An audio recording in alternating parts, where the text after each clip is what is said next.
Olá pessoal, me chamo Marciano e sou aluno do Centro Universitário Internacional Uninter e estou cursando Ciências Biológicas Bacharelado. O intuito desse vídeo é a apresentação do portfólio Módulo C, Fase 2, ano de 2020, com o tema Observação de célula animal e vegetal. Dentro desse tema, teria que ser realizado 3 experimentos. O experimento 1, observação da célula da mucosa oral. Experimento 2, observando as células vegetais. E o experimento 3, observação de amiloplastos. Em uma breve introdução, todos os organismos vivos são formados por células. Essas estruturas são definidas como uma unidade básica da vida, onde que carregam todas as informações genéticas de um determinado organismo. E são capazes de transmitir essas informações no momento de sua divisão celular. Há 2 grupos de células: as células procariontes, que são células que não apresentam núcleo celular definido e por isso o material genético fica disperso no citoplasma. Um exemplo são as bactérias, que são seres unicelulares. E já as células eucariontes são aquelas que o material genético está presente em um núcleo celular envolto por uma dupla membrana, que são as células animais e vegetais. Em continuação do trabalho, vou estar mostrando o experimento proposto. No experimento 1, observando células da mucosa oral, a mucosa oral então é o revestimento úmido da cavidade bucal, constituída pelo tecido epitelial. Nessa atividade foi usado, então, eu usei o azul, o corante azul de metileno,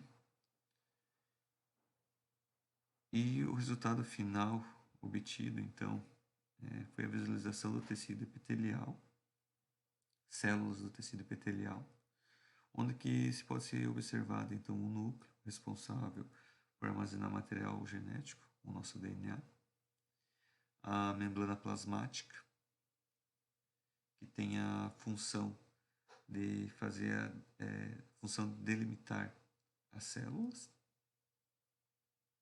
fazer a delimitação de células e proteger contra ações de agentes nocivos e controlar as substâncias que entram e saem dessa célula.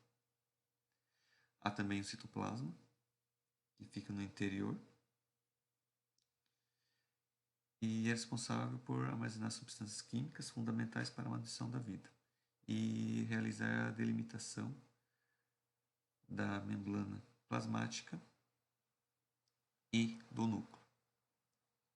Outras estruturas que ficam nas células, mas que não são possível a visualização com o microscópio óptico, são as organelas, estruturas que ficam dentro do citoplasma.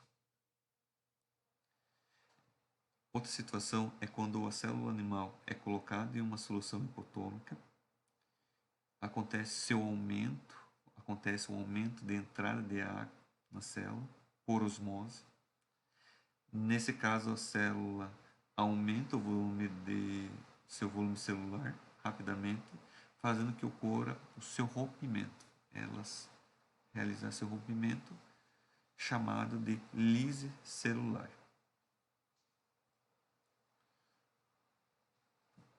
No experimento 2, observando célula vegetal,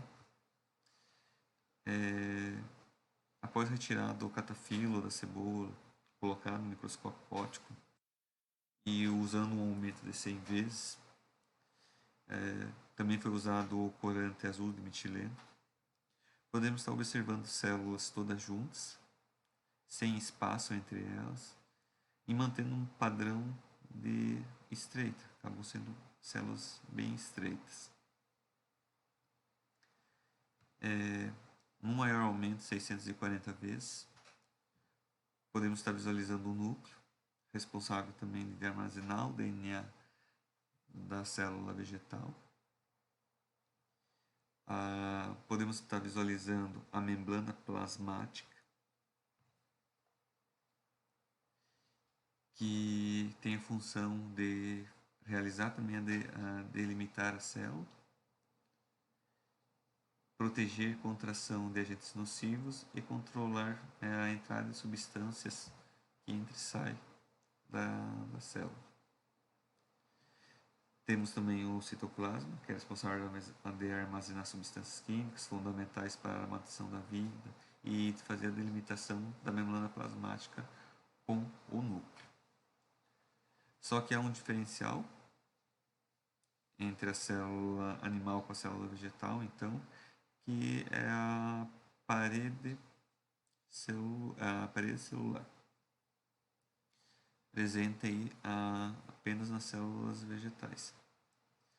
Essa parede celular tem a principal função proteger a célula, reforçando a parte externa, né, reforçando ela externamente. Diante disso, tem um papel muito importante que é evitar que ocorra a lise, nada mais que é o rompimento da célula devido ao seu aumento de líquido no seu interior. Mesmo colocando essa célula vegetal num meio hipotômico, ela não vai romper devido à sua parede celular, para sua parede ser mais espessa, e essa parede permite a entrada de água até certo ponto. Outras organelas que são comuns em células vegetais são os cloroplastos, que são organelas responsáveis pela realização da fotossíntese. Mas nesse caso da cebola, ela não apresenta os cloroplastos em virtude de ser um bulbo. O seu desenvolvimento ocorre na parte subterrânea e então por estar abaixo do solo, então seu desenvolvimento ser abaixo do solo, ela não recebe luz solar. Então nessa célula então não há necessidade, então no bulbo da cebola então não ocorre a fotossíntese, então não vai estar presentes os cloroplastos. No próximo experimento, no experimento 3, observando a observação dos amiloplastos,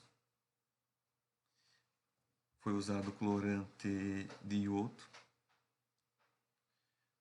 onde que na imagem de aumento de 100 vezes podemos estar vendo pequenas bolinhas que reagiram com o iodo, que são os grãos de amido. E numa imagem de maior aumento, de 400 vezes, podemos então estar visualizando a periquina amilífero, que é responsável, então é uma membrana responsável de armazenar os substâncias, então no caso seria o amido, os grãos de amido, e também os grãos de amido com vários tamanhos, que é um polissacarídeo cuja sua unidade monissacarídica é a glicose. Está presente na maioria das raízes, tubérculos e sementes. Tem sua função de armazenar energia coletada pela fotossíntese e é a principal razão para a conversão da fotossintética de açúcar em amido, e que essa forma de armazenamento é vantajosa para a planta, pois a molécula de amido é insolúvel em solução aquosa e em temperaturas ambientes. Dessa maneira, não provoca desbalanço osmótico com o açúcar armazenado em grandes quantidades.